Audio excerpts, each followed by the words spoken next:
Ramazon oyida qiynalmaslik uchun 3 xil ideal somsa xamirini atigi 2 minutda sizga o'rgatib qo'yaman. Sizdan talab qilinadigan narsa videoni oxirigacha ko'rish va like bosib qo'yish. Slayotniy xamirimiz uchun un ustiga saryog'imizni terkadan chiqarib, suvli aralashmamizni oz-ozdan sochimasdan faqat taklab bosib xamir qilamiz. Bu xamirning siri sariyog'lari butun bo'lib turishida. Qichish yoki mushtlash aslo mumkin emas. Xamirimizni ozgina dam oldirib, o'rtacha kattalikda yoyib, bir marta taxlab olamiz.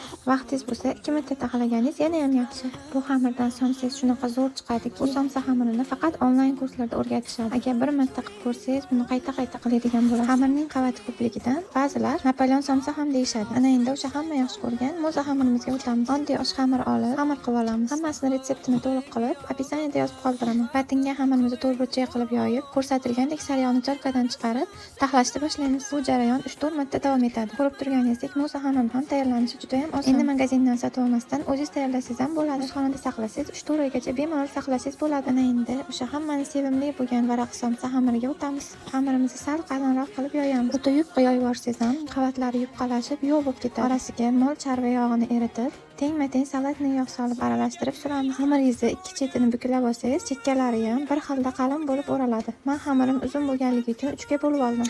Varaqlarini qaranglar, qanaqa zo'r chiqqanini. Endi siz ham shu usuldan albatta foydalanib ko'ring. Xamirimizni ham xonaga qo'yish uchun stretchlab olamiz. Men muzlatish uchun chuchvara ham tugib qo'yganman. Shularni ham bir yo'la idishlarimga joylab oldim. Mana sizga 3 xil somsa xamiri retsepti. O'zingiz ishingizni yengillashtirib, shu somsa xamirlardan tayyorlab muzlatib qo'ying. Bu videoni esa eng yaqiningizga kirib kelayotgan Ramazon oyi bilan tabriklash niyatida jo'natib qo'ying.